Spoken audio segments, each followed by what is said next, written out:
time, and we might be able to do something in person again at some point in time.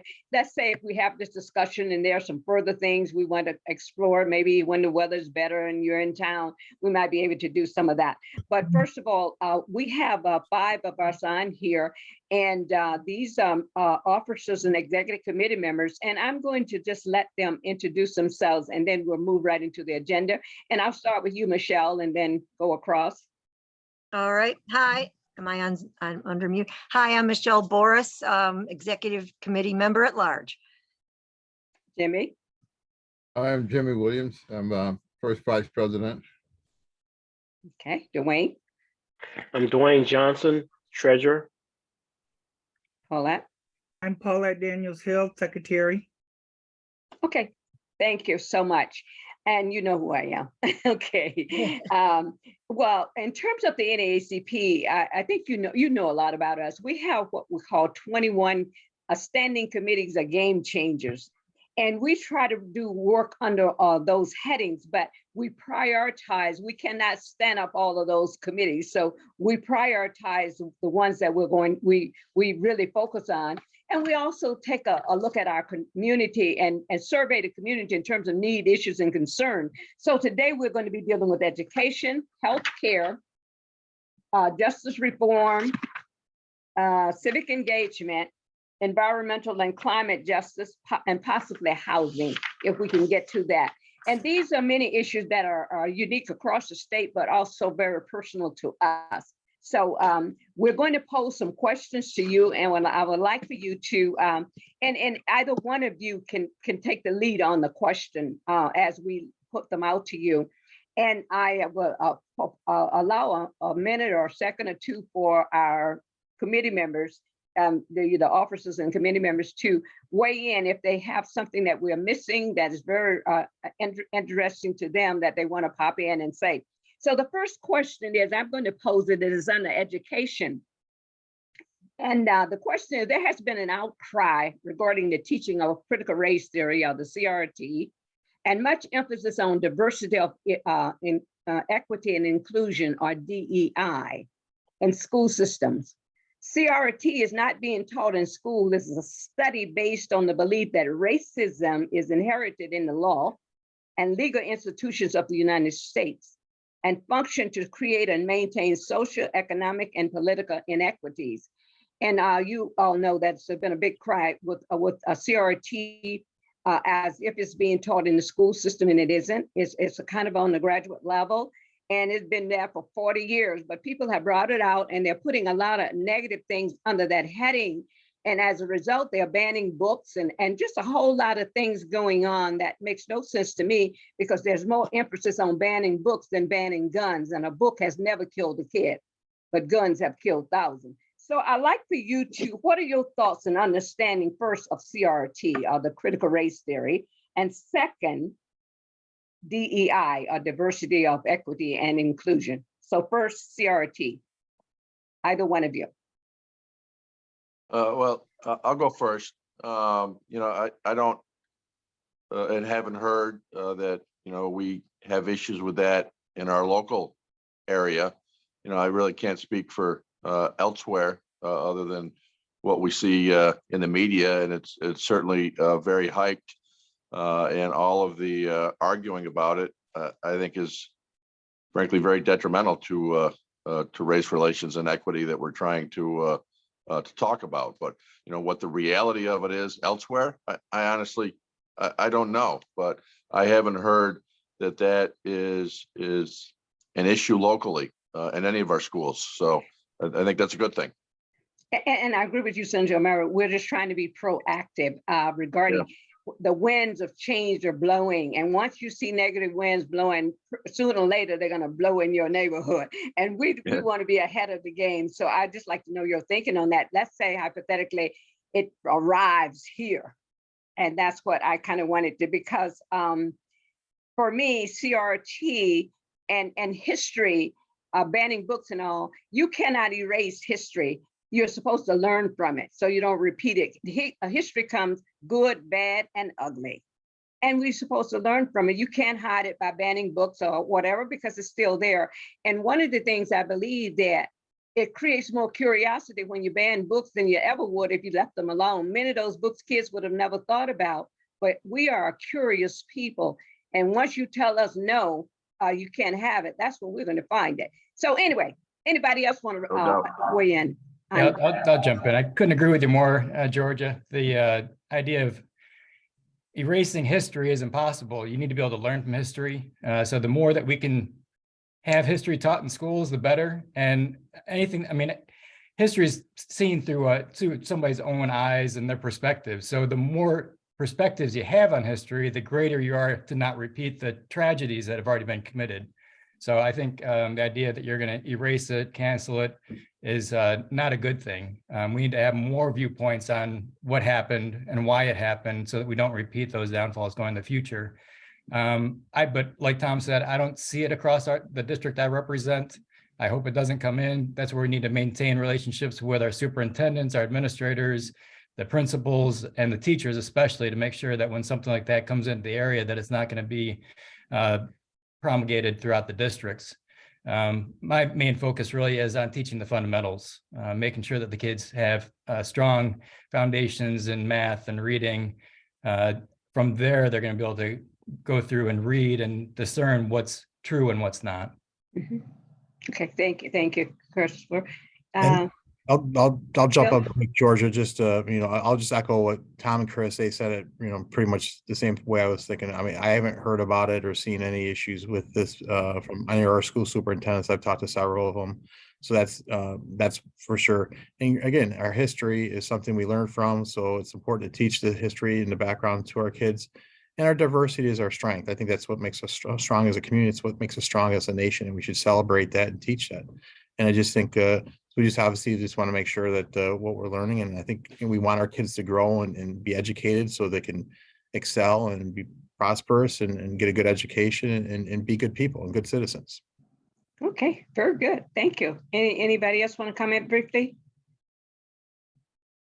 If not, I'm going to ask the next question on education, and then I'll let one of you go to health. So one of you officers or executive amendment, you prepared for the one on the health. The next one under education is COVID-19 has been devastating in the educational arena. Therefore, has negatively impacted many students. So what is being done to get students learning up to pre-pandemic levels?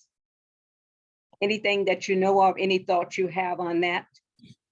Well, there's certainly a lot of discussion going on that amongst our educators, from the administrators to the teachers. The three of us just had a meeting with representatives from Teachers Union here in Albany last week.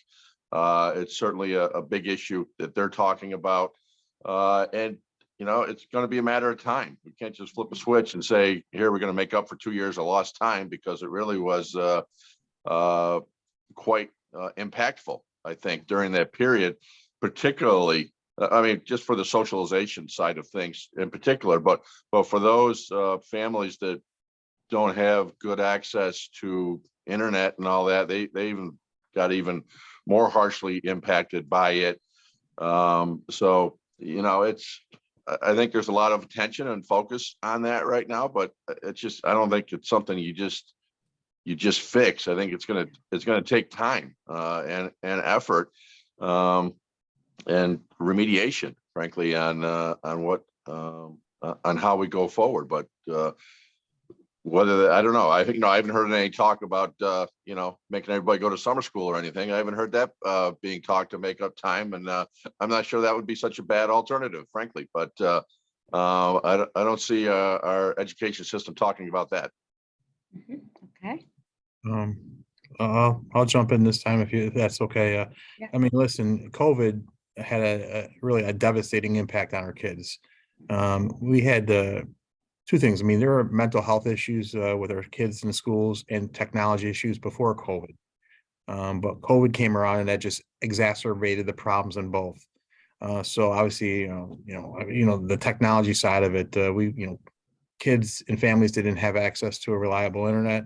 Heard stories about having to go out in parking lots outside the library or outside schools just so they can do their homework, or, families sharing, sharing the internet at home and not having it if their parents are working. So that was problematic. That's something that we need to continue to put that focus on, trying to expand broadband in our rural areas. That needs to be a tool and resources. I mean, in this economy and the way things are, it's changed. It's a game changer. We need to make sure that continues to be a focus of our investment.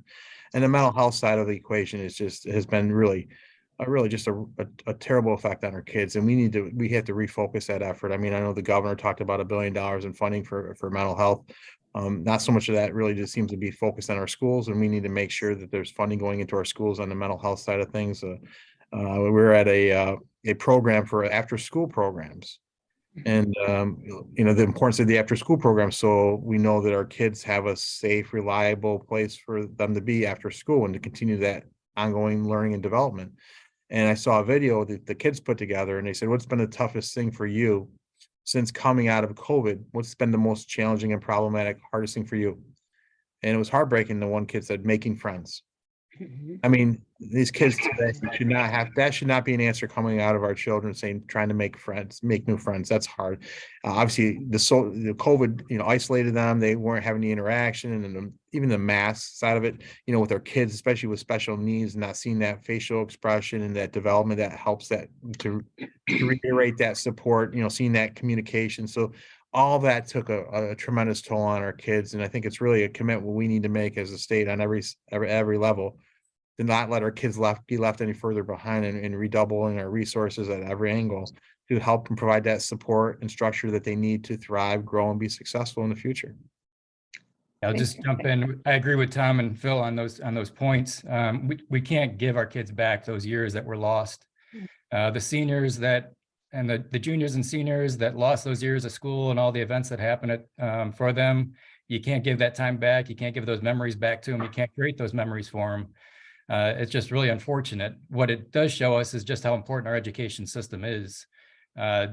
It does so much for our kids, both for the mental stability, the social interaction, and just be able to teach them, again, the fundamentals, reading, writing, arithmetic, and be able to advance themselves in society and become productive citizens. The other point that the mental issue, so many kids were on social media, they might have their classroom on the screen, but then they're holding their phone or some other device and doing social media. And for our girls especially, huge impact on them mentally, because social media is not friendly to girls, telling them how they should look and how they should behave. It's a tragedy what social media has done to them. I can't tell you the number of kids that I know in our local area that suffered through mental anguish, and a few that actually committed suicide, and the tragedy that's created for their friends and family. But then the other aspect that we lost during COVID, and I see it, is just the physical. Again, people and kids were very lethargic and sat on their butts throughout COVID. And I see it. I have a child that was born in 2007. So he was right before the cusp of going through a lot of development. You look at the kids that were 2006 or 2005-year-old, and the physical development of those kids, because they were sitting down and they weren't out there active growing during those growth spurts when the hormones are really kicking and raging through their bodies. Those kids are behind the 2007 to 2008 kids, and they're not going to catch up to that. It's just like fundamentals of nutrition. If you don't have it when your body needs it, there's just nothing that you can really do to catch up. You just have to do the best with what you're doing later on. Okay, I thank all of you for those wonderful comments. And I'll just say in wrapping this piece up, we reached out to the community to see what we can do. Each one reached one. And many times we talk a lot, but what do we do to make a difference? Some things we cannot change. COVID brought us a new normal, and we can learn from it. One thing we found out, there were many kids, connectivity was a problem to the internet. And number two, machines. So we went out and bought some Chromebooks for kids. Some families had like 3 kids in a home and in 3 different schools.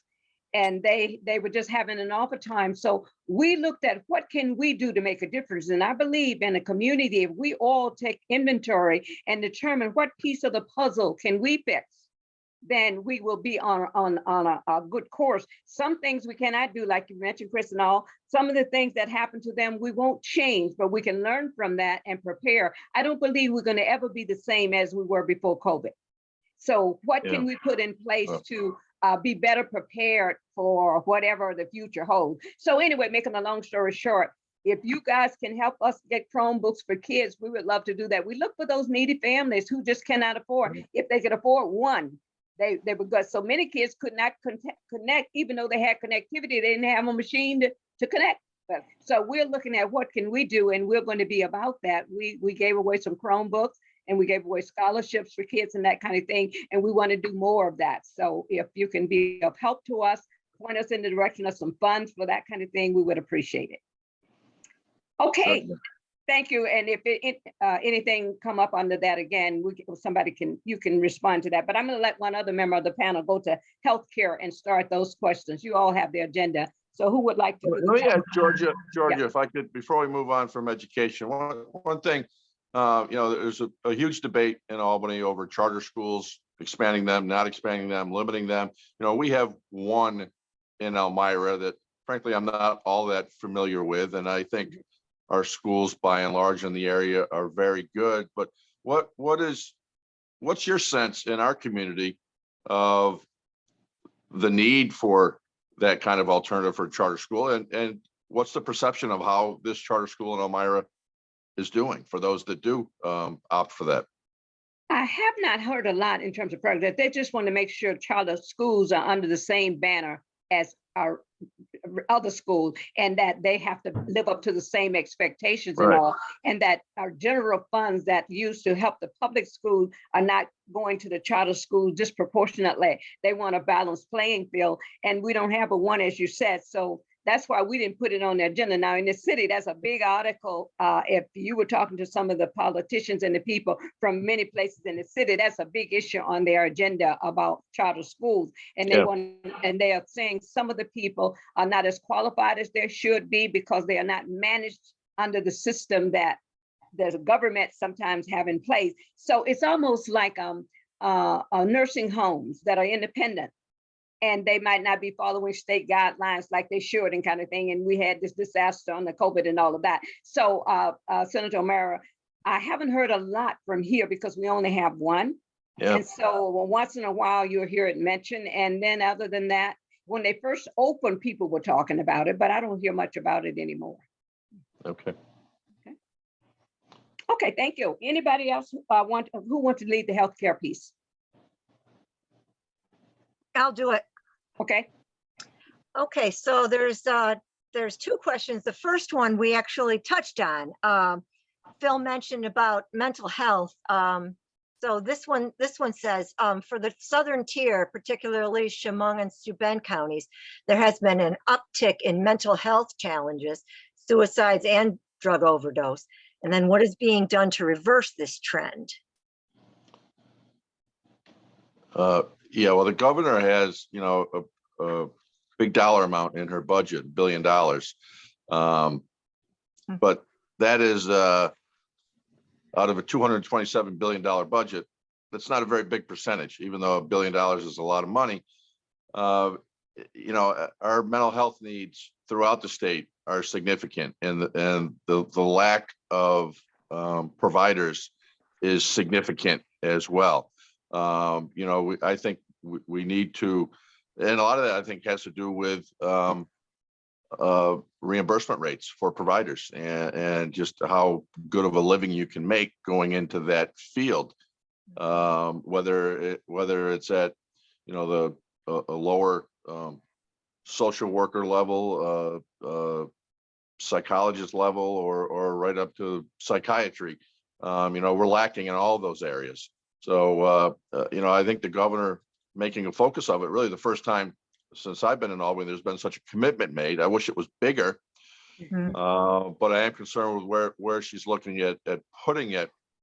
And she's not enough impact on really the state facilities that are available. We've seen nothing but cuts to the Elmira Psychiatric Center over the years. And that's been very detrimental. There's been an effort to try to build up our community-based organizations, the not-for-profits, to do this, but that really that hasn't happened. And I think that we, because of the nature, the difficulty of the lack of services, we should be making more of an effort on bolstering what state options we have. And I'm not talking about just, confining people to mental hospitals. That's not what I mean at all. But, you've got places like the Elmira Psychiatric Center, the big space over in Binghamton, just not being utilized. And I think we can much more quickly and much more effectively build out services under that umbrella much easier than we can by trying to encourage not-for-profits to do it, because we just, in the years that really Governor Cuomo eviscerated the mental health system, saying that we're going to build the not-for-profits and have our local hospitals do it, just hasn't happened. So I think we went the wrong direction there, and we've got to get back to something that we have greater control over and have the resources there and actually produce what we need. Yeah, I'll jump in with that. I mean, I can't agree more with Tom. The biggest challenge there is just providers. I mean, at any level, the social workers are overworked. Their caseloads are huge compared to what they can handle. And trying to get more social workers in there is very difficult because of the pay rate.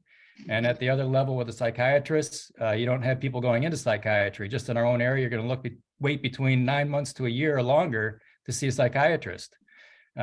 We currently closed Southport Correction, and right there is sitting a vacant building that you could house beds for not only people that have challenges with mental abuse, mental health issues, but also with drug problems. A great facility. You could be a drop-in, and it could be a 30-day, 60-day, 6-month facility, as well as a drop-in facility. You're not close to any issues where they might have to be challenged with going out there and grabbing a drink at a local bar because you're far enough away from all that across the river. It would be a great location for something like that, but the governor has no money in the budget to rehabilitate the prison at all, to do anything with it. So that's a huge challenge. And then the other one that I already mentioned was social media. People are being plagued on social media with the fact that they can't solve their own problems, that it's kind of savvy to have to be going after certain drugs to be able to treat your symptoms, instead of going out there and talking to friends, making social acquaintances, and finding a skill or a trade that you can actually be self-positive about and know that you can accomplish something that somebody doesn't have to solve it for you. So social media, again, is another huge problem that's plaguing our society. People are doing way too much with it instead of actually interacting with people face to face and making friends within their own communities to help them solve the problem that they're dealing with. Thank you. I'll just jump in quick. I mean, Tom and Chris really covered it really well. I don't need to add a lot to it, but I do think one of the things we got to watch out for is, like the governor proposed, like Tom said, $1 billion for mental health funding. How's that money going to be distributed? Where is it going to be distributed? I mean, she talked about beds, but she said, just a small percentage of them were state beds. Also, the thing I get concerned about when there's promises like this coming is we see it in a lot of our not-for-profits. We also see it, especially like in our ARC homes for those who work with our developmentally disabled communities. They'll come forward and say, we're going to provide more wages on one front, but then on the back end, they take it and address, like Tom said, the reimbursement rate. So we have to really be careful of that. It's not enough to say, hey, I'm providing more money here, but then they come in and make regulatory changes, which takes money out of the back end from the reimbursement side of the equation, especially for our not-for-profits to rely on that Medicaid reimbursement, and not just some of our hospitals. We're hearing a tremendous, I know this healthcare still just tied from our hospitals and nursing homes that are very concerned about what's going on with them as far as Medicaid reimbursement, and needing a significant increase in the Medicaid reimbursement rate so those facilities can stay viable. I mean, we don't want to see any of these places close down, but if the reimbursement rate isn't taking care of the concerns and services that they're providing, especially in our rural area communities, that's going to be very problematic for the services for the people of that community. So that's why we really have to monitor that throughout this budget process. And a lot of these changes happen administratively, regulatory. So it's not necessarily being passed in the budget. They're saying we're providing more money, but then they come on the back end and take that money on the back end through changes to reimbursement rates and regulatory changes. And then we find out about it later. So that's a big problem that we need to really pay attention to as well with this process. It's great to say, state governor saying we have $1 billion for mental health. the devil's in the details and how that money is going to be dispersed, how much is going to go to our area. And then what are you going to do on the regulatory side, on the reimbursement side, especially for our community organizations? I mean, it's easy, like Tom said, we can put the money into the state facilities, but there's a lot of community-based organizations. I've heard from some of them that aren't getting approved for Medicaid reimbursement for some of the things. That's the concern that needs to be addressed throughout this process. Thank you. Thank And you. there's a real gap, you know, we talked both about mental health and we talked about addiction. These comorbidities or dual diagnoses is probably the biggest issue that we're struggling and dealing with. And while we have a lack of mental health providers, we have a lack of drug treatment and detox options. We really have non-existent practitioners that handle both at the same time. And that's what we need, because really it's a combination of mental health and addictions that is really, I think, one of the driving forces behind poverty, behind homelessness, and behind crime, frankly, go together. And we just don't have practitioners in the area. And I think we need to be making, and I've advocated for, you know, we're always talking about, we have a nursing shortage, we have a teacher shortage. What are we doing to get more people into that profession? Well, we got to be doing the same thing with individuals that can handle the dual diagnoses and have one shop. I mean, it's tough enough getting an individual to go to one of those practitioners, let alone if they have to go to one for mental health and one for their addiction. I mean, it just doesn't make sense. So, but we are very lacking. You know, at the budget hearing on mental health, we had a panel of variety of providers, and the not-for-profit side, they were mental health providers, they were drug treatment providers, and I said, where are we on the dual diagnosis and you know, combining these? And frankly, they just kind of sat there and looked at each other like, we're nowhere. You know, it was discouraging. Okay, thank you. Michelle, before you go to the next one, one thing I need to, I didn't even ask you guys how much time you can give us, because at least we want to get one question on each heading. So I didn't think to even ask you that initially. So, because it's 1 o'clock now. So Yeah, I got till about quarter after. So we won't be able to do the next question was going to be about tobacco products in our community. I think that was the one, Michelle. Maybe we better skip to so we can get some on the other headings, because there are some key questions on the other headings. I'd like at least you to get one, okay? And if you have to go at that time, is that okay with everybody? Good. Yep, that's fine. Okay, so Michelle, thank you for that. But rather than going to the one with the flavored tobacco products, that's the one that is in the state that's a biggie for our communities. I'd like to go to justice reform, so we can get at least one on the justice reform. I want to get one on the environmental climate and that kind of thing. So I'm going to quickly go to the one on justice reform. I really want you guys to speak on, because a lot of people are weighing down on this one. One of the hot topics in terms of criminal justice is bail reform. So please share both your positive and negative feeling regarding this issue, as well as methods for effective change. Bail reform. Well, you know, let me start with that. I'm a former prosecutor, as you know, strong supporter of law enforcement. And from my perspective, probably, you know, just to throw a percentage out there, probably 85% of the bail reform and other criminal justice things that have been done in the past few years was reasonable and appropriate. But in typical Albany fashion, it just went too far. And, you know, we're seeing, I think, certainly a lot of public outcry about it. We're still trying to get a handle on the real numbers and statistics, because they seem to be all over the place depending on who you ask, and there doesn't seem to be a real good clearinghouse on what the actual statistics are. So all we're running on is headlines in newspapers that are you know, that are sensationalized in a bad way on what's going on.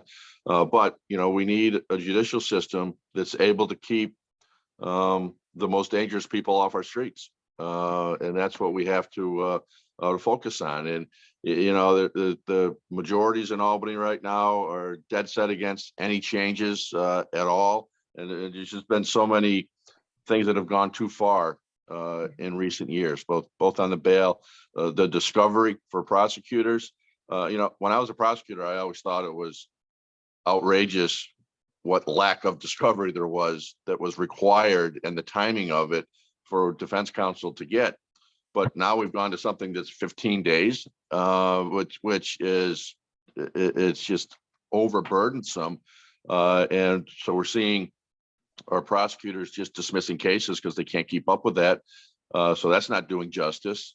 And there are things that really, it should be staggered, the discovery over time, length or longer times, rather than just saying, if you don't get it in 15 days, whatever, it's material, the case is dismissed. I think our prosecutors from counties all across the state are spending an inordinate amount of time on dismissal motions just because of technicalities and the discovery going on. So that's not helping our justice system, because we want people to be treated fairly in the system when they're charged with a crime.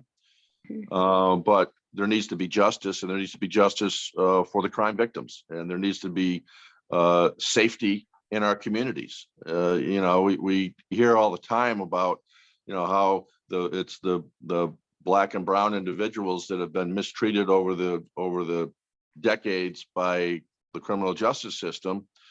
But, show me a Black or brown community that's in favor of crime. I mean, the fact is, we have a lot of crime in our society. It needs to be dealt with, and it doesn't. We've gone too far in a lot of the things that we've done in the past 5 years.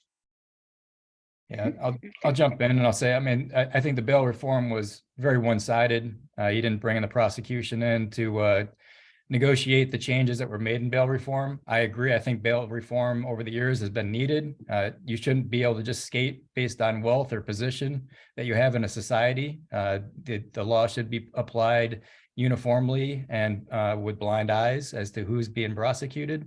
But I think we've made a lot of mistakes by allowing just the New York City politicians kind of decide what's going to be under bail reform. So what I usually refer to in this case is judicial discretion. I think we need to return and focus our attentions on having judicial discretion within our communities, because the judges know who are the people that are coming through and abusing the bail reform as it's been put in place.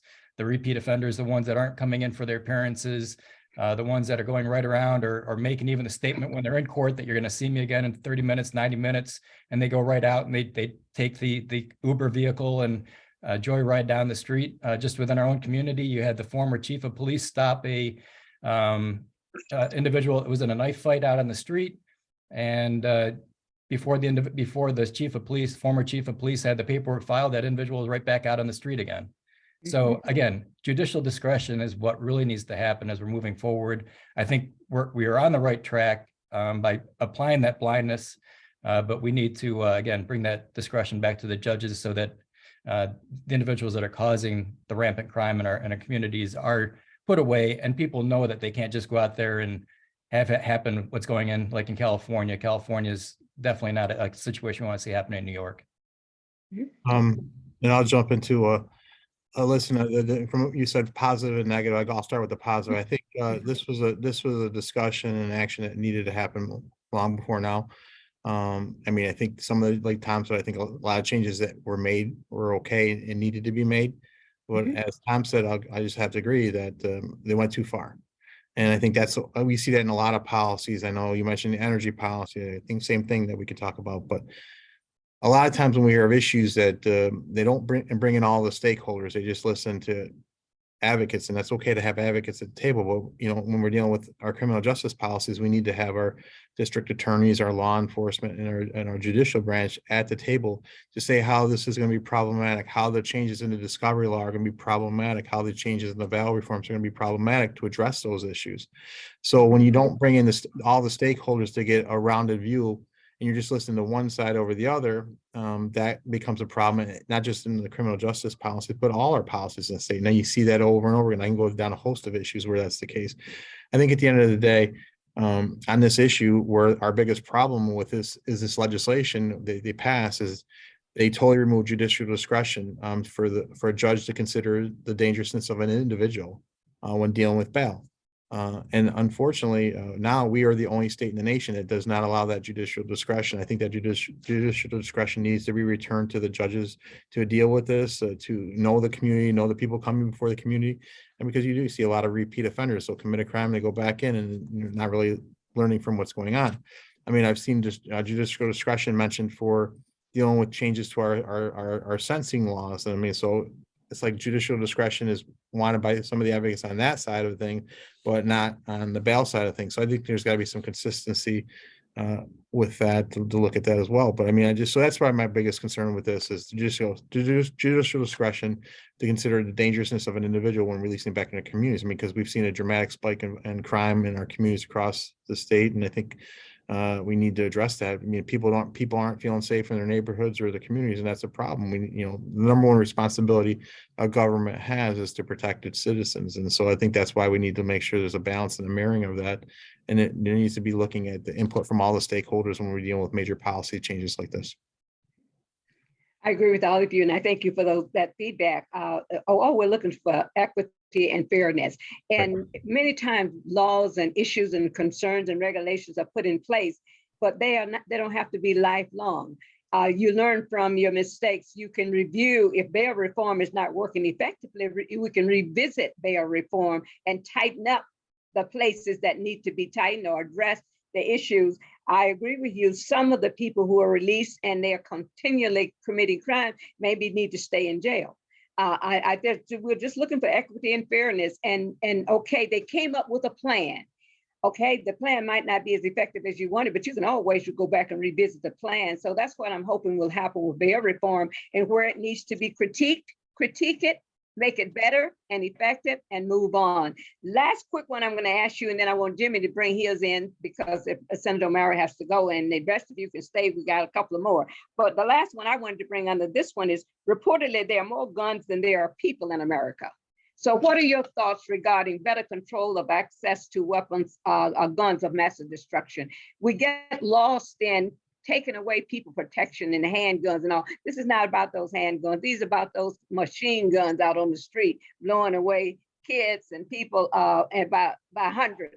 That's where we're coming from. What's your thoughts on that? So we don't muddy the waters with those handguns in your home that you have for safety. That's not what this is about. So any thoughts on that? When I saw that we have more guns than we have people in America, that was a red flag for me. Yes. Yeah, well, there are certainly a lot of people that have a lot of guns. It is a fundamental right under our Constitution, and I don't see the Constitution changing. And it is the illegal use of guns that's the problem, because we had a hearing on the crime statistics just a month ago, and I asked the state police and the New York City Police Department leaders that were there. I said, "Do you have statistics on how many gun crimes are committed by an individual who's the lawful owner of that gun committing the crime?" Well, they don't keep stats on it. I think they should, but they also both assumed that that percentage is very, very low. And I asked them, okay, what is how many gun crimes are committed with a gun that was stolen from the lawful gun owner, stolen from their home, whatever.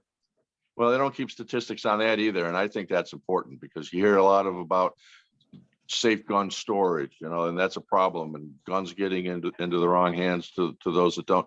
But we don't have numbers on that. But they thought that's also probably quite low as well.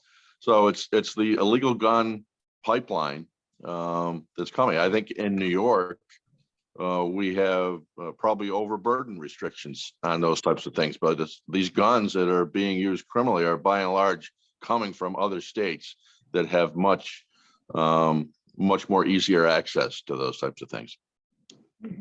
Okay. Anybody else want to weigh in on that one? Sure, yes. I mean, you talked about like the machine type guns. I mean, in New York State, obviously, automatic guns are not allowed in New York State. We in Safe They're not Act, allowed in the country. yeah, They're because illegal in the country. Machine guns, automatic, but semi-automatics are. semi-automatics are, and then the Safe Act addressed that issue a little bit. And I remember one of the statistics I remember when we had the Safe Act debate was one of the statistics that came out that 90% of the guns were illegally obtained and from out of state. So it's the illegal gun use and the legal acquiring of those firearms that's the issue. Not the law-abiding citizen, which is that right under the Constitution. Like I can't remember if Tom mentioned this in his comments, when the change that we had with now after the Supreme Court decision regarding concealed carry permit. We've asked statistics about crimes of individuals who had a concealed carry permit, crimes with them. They don't have information on that. So that's where some of these issues come in on law-abiding citizens. And you might put into area like sensitive areas. I mean, a criminal who wants to harm someone and going with a gun is not going to, if they say, well, I can't go into a church or I can't go into Times Square with a gun because the law says so. They're gonna go if they're a criminal, if they want to do harm to someone, they're gonna go regardless of what the law says. I mean, a lot of these laws that we're passing is really just hurting the rights of law-abiding citizens and the constitutional right they have under the law. One of my colleagues just put out a bill that she wants to put an ammunition tax. So for shells and things that sportsmen, trap club shooting with high schools, or these are sports.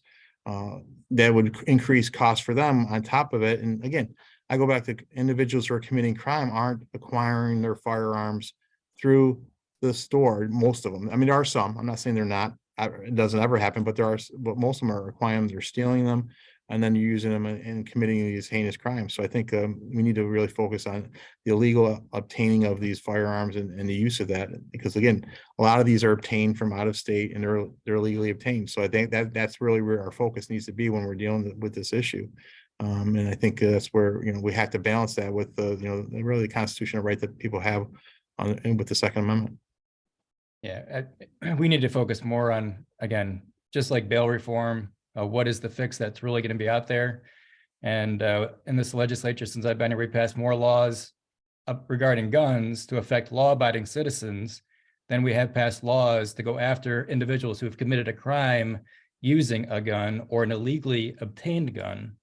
And that should be the focus. That would affect individuals who are out there committing acts of violence or trying to perpetrate acts of violence and harass individuals by flashing a gun in their face.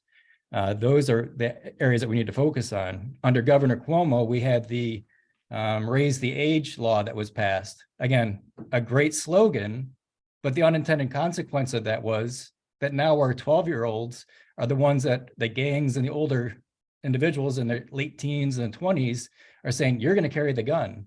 You're going to wave the gun in their face to threaten, because we can't prosecute them any longer in this state.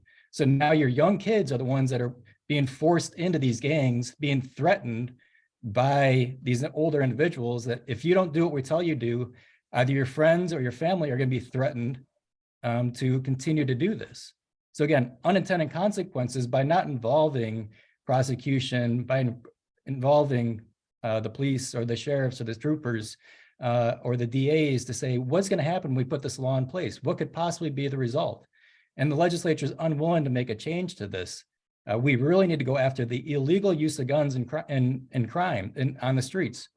And if that's the case with a 12 or 8 or an 11-year-old, why did they have that gun? Where did they get the gun? Who gave it to them? Mm-hmm. And you need to be able to go back after those individuals that gave that to them or threatened their lives and help them out. That's what we need to be reaching out to. It's not the number of legal guns out there. It's not the number of legal owners out there. It's the illegal use of guns that we need to be working on. Thank you very much for that. And I'll just say to you guys, we recommend that you guys have identified problems, the gun pipeline.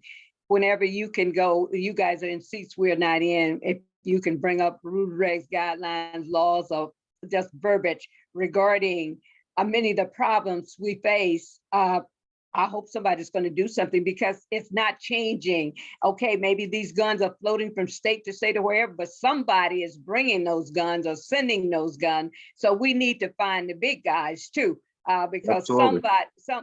these little folks on the street are getting them and they're shooting them and on and on. But if they weren't being supplied, they wouldn't have anything to shoot. So we're recommending to you guys, do whatever you can to help keep us safe, because we're afraid to go to church now. I mean, guns everywhere. So anyway, that's Yeah. enough. Jimmy, I want you to get your question in before Senator O'Mara have to go on this environmental and climate justice.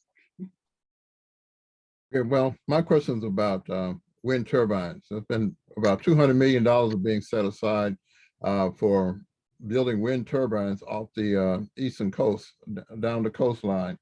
And with that, there's going to become a need for servicing technicians to service those turbines. And some places are starting to put programs in place to train technicians. And we know here in the Southern Tier, we have lots of wind turbines too. And I was wondering, how can the Southern Tier benefit from some of this money that's being set for building wind turbines, and also providing training for future technicians to service them? Because those would be good, high-paying jobs. Could our locals, colleges be a part of this? Absolutely, training, they should be. They should be. Our community colleges and our BOCES should be looking at expanding programming in those areas. I know that there has been in recent years a lot of focus between our community colleges and our BOCES on more career technical training and an increase in that. There was just an article last week in the Wall Street Journal about a manufacturing company over in Wellsville in Allegheny County, just an hour and a half or less from Elmira, a company called Lundstrom that has been in business for 100 years, supplying major components to the oil and gas industry. And they are now making, these are like massive, huge metal components now for wind turbines. So this transition is going to happen, and we need to do all we can to get manufacturing, which I'm a huge proponent of manufacturing of all types of things. I have been since my time in this position, and we need to focus more on manufacturing. We learned a very tough lesson during COVID about supply chain and about the lack of producing goods here in this country of all types. This energy transformation is coming. I don't think it's going to come as fast as the climate plan New York has laid out, because the technology just doesn't exist yet and improvements are being made. There's a lot of innovations coming. But just this company in Wellsville, I was just excited to see that, and we need to make sure that we're helping our manufacturing entities, that whole industry across the Southern Tier. We used to be, a huge industrial manufacturing base in the Southern Tier. We still have a lot more than most places do, but it's certainly nothing what it was 40 years, 50 years ago. But we need to focus more on that and the education system and the process to get people trained to be able to do this. But in the climate plan that's being put forth right now, the CLCPA as it's called, they have in there what's called a Just Transition Fund. And that transition fund is to basically pay lost wages to individuals for a period of 3 years. Those that may be phased out of what type of energy industry they might be in now, whether it's the oil and gas or whatever. But that just, it opens my eyes that there is a mindset that there are going to be a lot of jobs lost in this. There's going to be new jobs created for the new innovations, the new technologies, and we've got to make sure that we get into that as much as we possibly can, so that we gain from that, so that we have good manufacturing jobs in our region. Yeah, I'll just jump in real quick, Jimmy, because I know you said about how hopefully training for these type of opportunities. And I think our BOCES, our community colleges are looking at programs like that and need to be a part of the equation. I think it's also goes back to one of your education bullet points about supporting career and technical education. I think that's critically important, something that all three of us vehemently support. It needs to be a part of the options for people, because it seems like a lot of times all the focus is on being college ready. That's college is appropriate for some people, but it's not appropriate for everybody. I mean, we need to have them be career ready. That's why these BOCES programs are so critically important.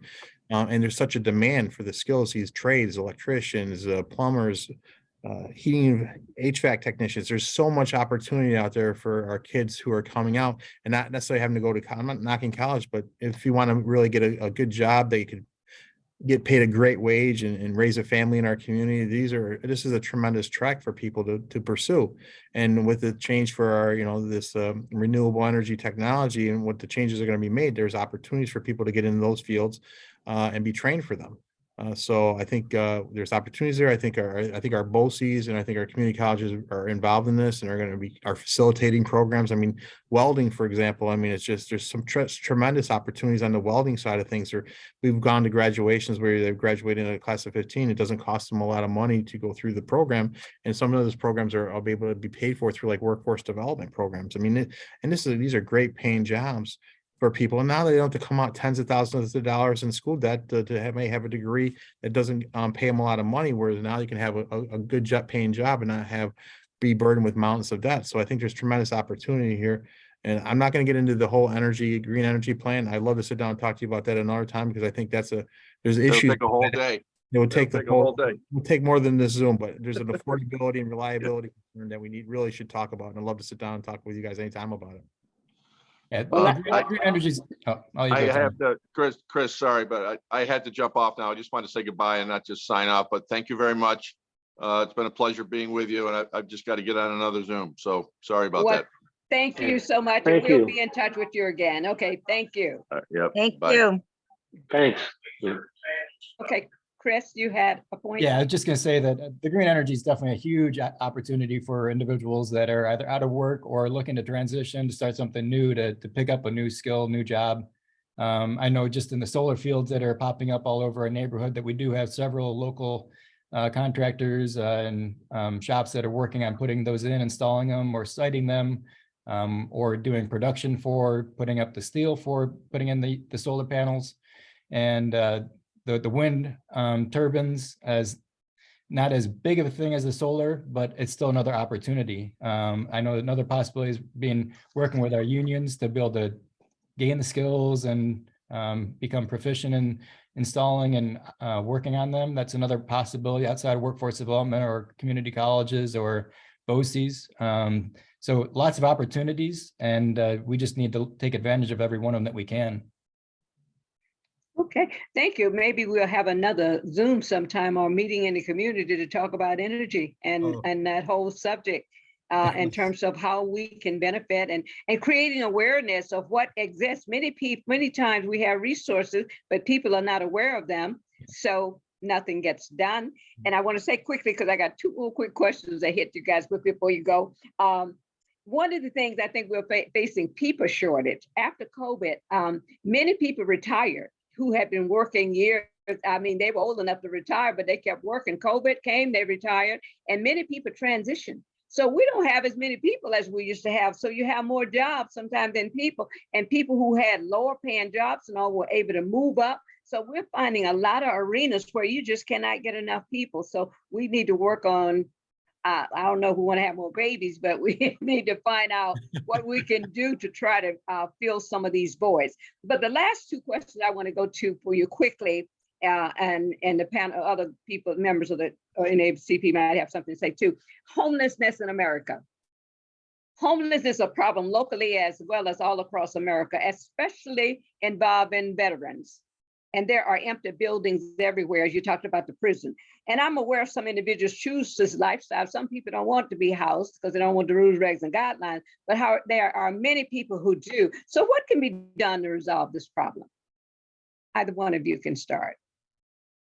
Well, I'll jump in. I think George, I think one of it is, it needs to be more of an awareness. I think when it comes to the homelessness issue, I mean, I'm not speaking as an expert, but I'm just thinking it might be an observation. I mean, if you see it, Mhm. you think about it. But Mhm. I think there's a population that you don't see. I mean, I think there are students in school that you don't see, that their families might be living in a car and you don't see it. Yeah. And I think Yeah. there needs to be an awareness, and there needs to be a public outreach on that issue, and make sure that they know services that are available to them and organizations that can provide those services. I think there are some people that are just so proud they don't want to ask for help. And I think that's unfortunate, especially for anyone, but it's, especially when you mention our veterans. I mean, our veterans who want and sacrifice so much for us to protect us and keep us free.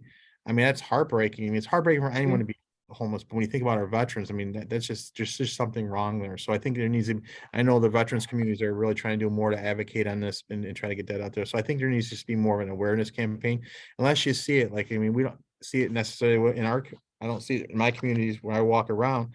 But if you see it, like if you go to some of the big cities, you'll see it on the streets. I was down in New York City last week for a tour, and I saw it. So when you see it on a regular basis, you think about it, it might cause more action. But I think in our rural communities, I mean, that really in our Corning, Elmira city areas, I think we need to just do more awareness, education, and let people know that the services are out there and available to them. And I would just want to pivot one more back to the other question about opportunities and jobs.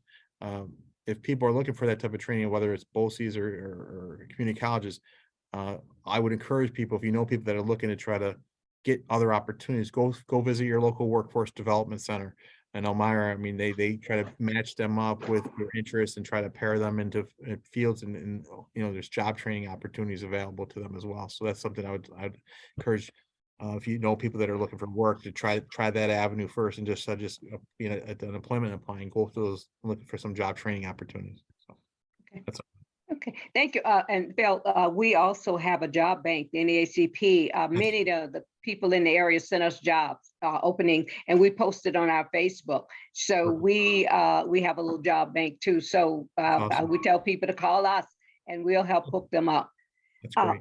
But going back to this homelessness, I want to say this quickly to you and to Chris. That new his haven in Elmira is in the process of establishing a unit or something so homeless people can come and take a shower, bath, or whatever. And I was just so elated with that. So they're reaching out to us. So I'm going to be asking our branch to make a donation. They're looking for towels and bath supplies and those kinds of things.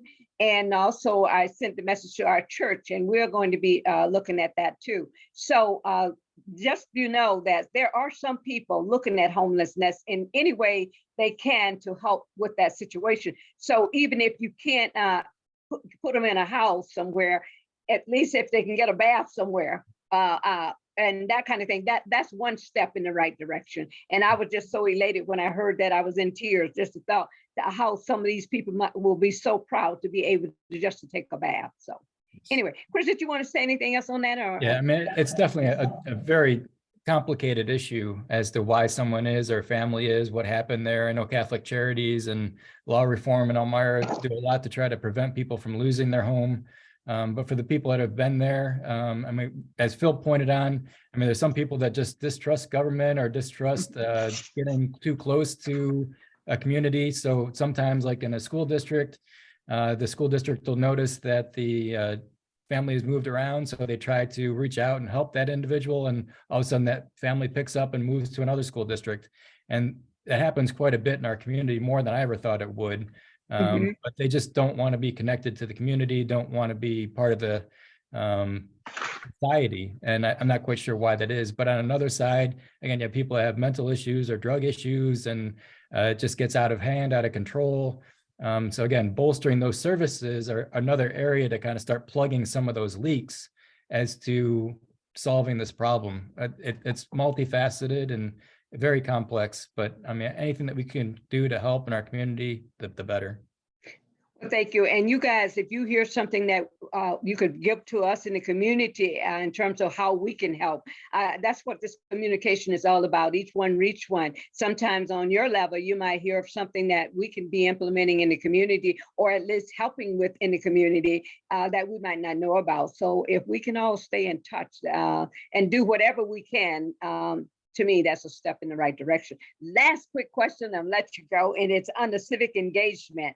The country is facing voter apathy and suppression. What are your thoughts and recommendations for improvements in those areas? Voter apathy first. Anything we can do You know, other than complain? I'll jump on this. I mean, one of my favorite things to do is I go in the classroom and speak to classes. I mean, and you see a lot of apathy with younger people. And I think one of the reasons I think a lot of younger people don't get involved. I talked to them. I said, you know, a lot of elected officials don't pay attention to young people, or they might not pay attention to other groups. I think, especially with young people, I'll just, you know, tailor to them. I think there's a distrust, there's a frustration with the political system. They feel like it's not working for them. They feel like their voice doesn't matter. They feel like, they're being told they're too young, or they don't have enough experience to voice their concerns and opinions on issues. And I just think that's ridiculous. I mean, quite frankly, Chris, Tom, and I, we work for you. We work for the kids. And I say the kids, maybe you didn't put us in there because you weren't 18 yet, but your parents, your teachers, and your community members did. And you have every right to question us about issues that are important to you. And believe me, if you're not speaking out on issues important to you, like you guys are here today, other people are speaking on issues important to them. When we're up here when it's open, usually every half hour, 45 minutes, we have people coming here talking about budget issues or legislation. So it's important. And I think what we need to say is, particularly to our younger people and everyone else, is be engaged. Your voice does matter. You need to be a part of the process. We want you to be a part of the process. I mean, when you have that dialogue, and I say to them, listen, challenge your elected officials, you do it with respect and courtesy, but you have that right to challenge us if you disagree with us. I mean, that's this process, but we need to hear from you. And if we don't hear from you, we don't know how to represent you, how you want us to represent you. So I think part of the problem with voter apathy is just the distrust with government. I mean, when all you see is finger pointing and blame throwing, like I'll give Albany an example. So many of us, New York City can point their finger at us. We can point their finger at New York City.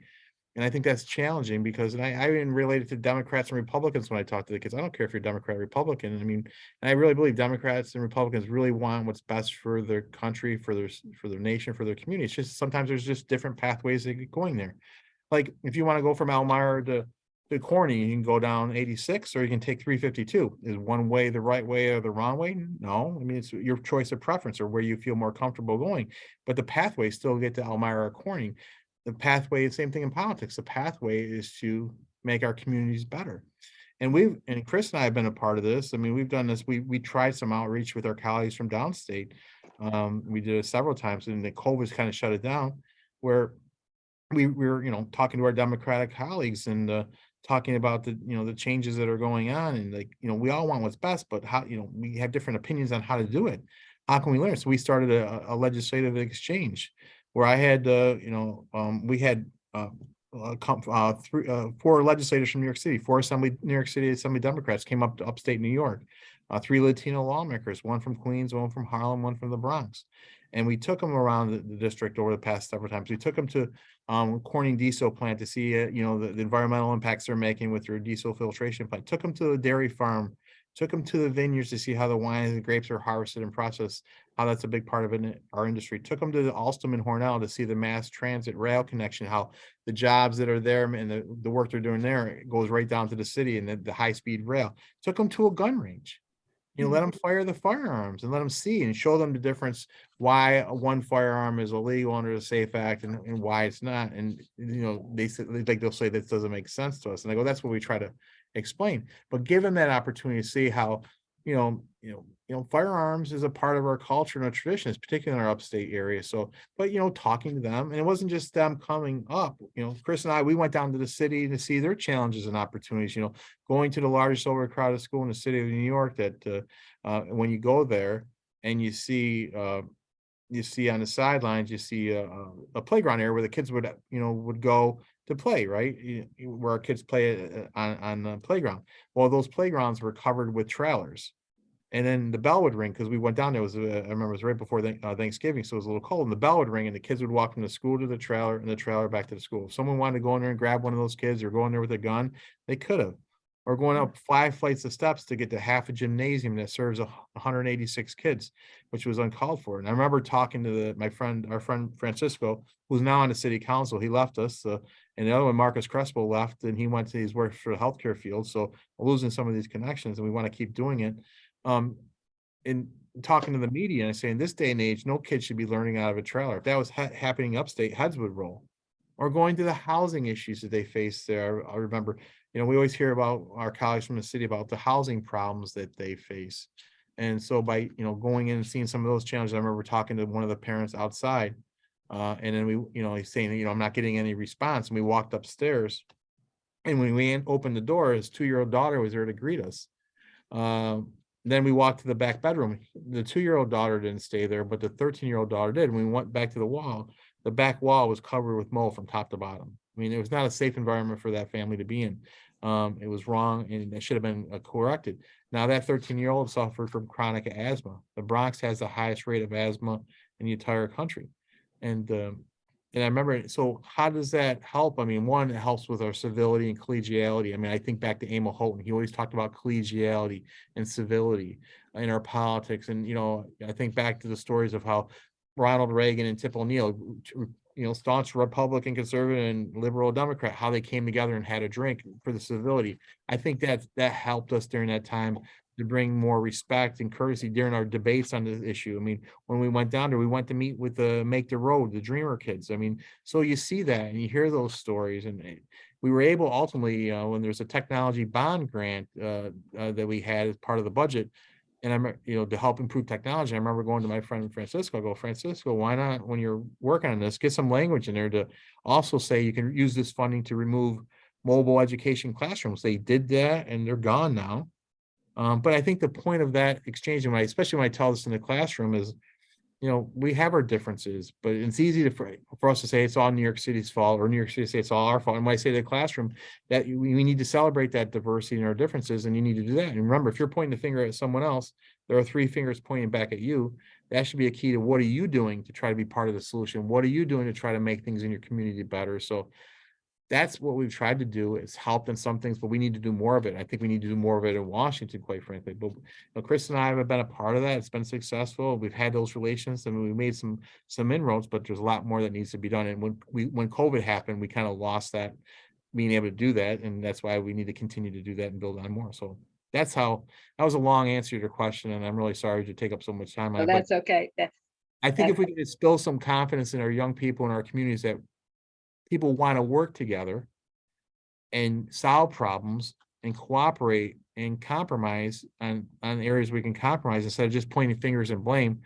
I think if the public saw more of that and we're more successful in doing that, then you're going to see that apathy go away and want to see more people participating, see our younger people who want to get more involved in the process because feeling like the system can work for them. I feel like a lot of people in politics don't get involved. They don't vote because they don't feel like they don't have a voice, or even if they do have a voice, no one's listening to them or advocating on their behalf. So I think that's the way we need to instill some trust and confidence. And it starts with us, really, at the legislative level, not seeing people get arrested for corruption, not seeing people get arrested for sexual assault, not seeing people in a position of power, taking that power to benefit themselves. I mean, we have to remember that we represent, Chris and I, 134,000 people. Tom represents over 300,000 people. There are people in our communities that are hurt, and we have to, when we hear from problems, we need to remember walking in their shoes and keeping in mind their concerns. So I'll stop talking. I'm sorry, Chris. No, that's okay. Thank you so much. Any closing remarks for you, Chris? And then we're going to let you go. Yeah, gotta congratulate Phil on putting those programs together to bring the downstate individuals on the legislature up to visit upstate, and are going down there to visit them. It was a great experience, an opportunity to see each other's worlds, essentially, and see the problems that they're talking about on the floor of the assembly. And he was right. COVID has been really detrimental in that effect because we weren't all together. We weren't allowed to be together. There weren't the social interactions happening in Albany. to build those relationships and to see each other as individuals, to know that you have a family and kids that you're trying to raise and get them into productive society.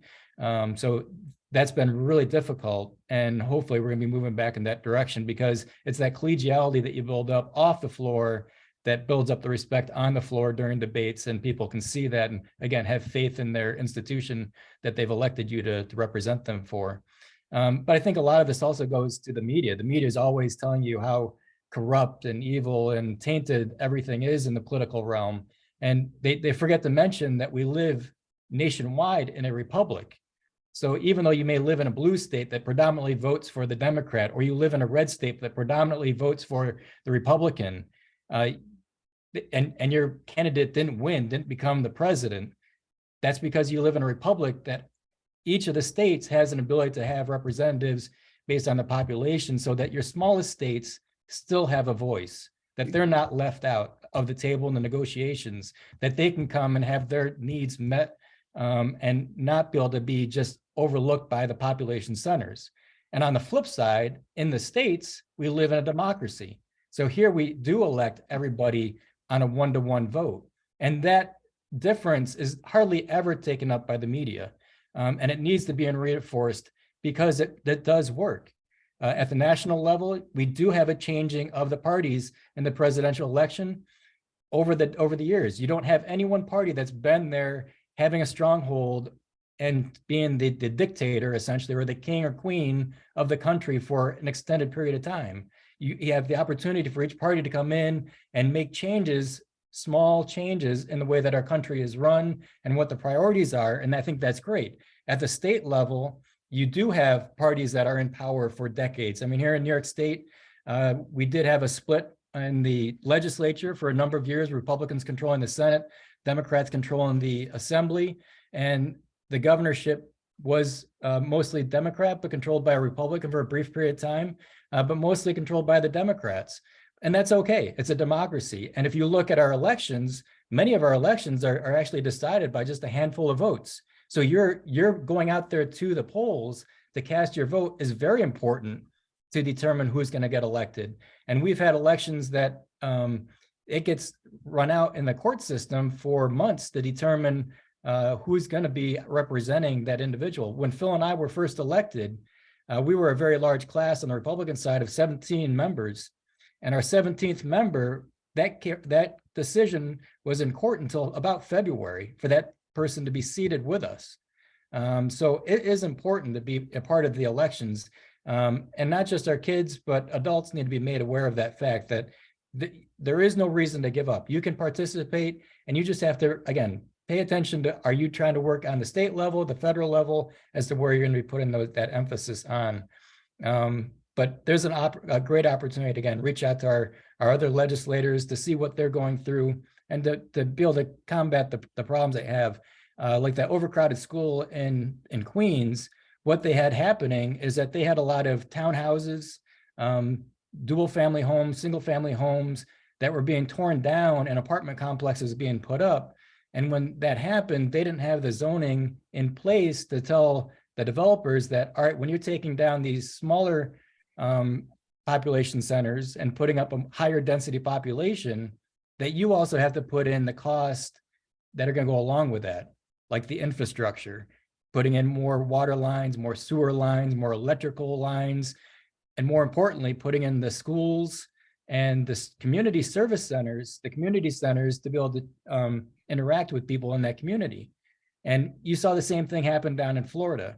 When population was growing in Florida, they met that challenge. They were a little slow on collecting the money up front, but they eventually got ahead of that game so that when these huge areas of open farmland were being developed, the developers were paying to put all that infrastructure in place to build new playgrounds, to build new schools, and be able to meet the population demands. It was a little slow, but again, that's the same thing that has to happen anywhere that you're taking down and increasing density. You've got to put that up front, so the developers are putting in the money to make those changes and not laying it out to the taxpayers and the rest of the state to take care of those costs, because the developers will pay for that And hopefully, again, you meet it up front. So that could have been something that they could have fixed ahead of time. But that school it was so unfortunate. I mean, we take for granted up here the schools that we have. When you walk in and there's security, the doors are locked, there's cameras. That school was wide open. You could walk in the front door. There was one guard sitting at the front who, if anybody had run in there, I don't think he could have gotten out from behind that desk to do anything. And that was really, really unfortunate. And those trailers that Phil was talking about, they were all up on cement blocks. I mean, you could have gone under there. All sorts of crazy things could have happened down there. They're just fortunate. Worse things didn't happen to those kids before that happened. And they didn't have any playground space. They didn't have anywhere to be outside, to breathe air, to exercise and have physical education. So just a huge, I mean, just a rebounding effect, one after the other. And again, by having these networks, you can see what other solutions there are to the problem. Okay. Well, thank you to all three of you so much for a job well done. I do believe effective communication can make a difference. So we've made this contact. We've discussed issues and concerns that impact all of us. And hopefully we can meet again sometime and maybe have less issues so we can get more in depth on one or two. But thank you so much, and keep up the good work and keep in touch, and we will. And together, I believe we can make a difference. I agree. So thank you. And I'd like for the NAACP people to stay on for a minute. So thank you so much, and be well, and enjoy the snow. All right, bye, guys. See ya. Thank Bye. you. Thank you. Thanks. Bye-bye. I'll let you stop the recording too.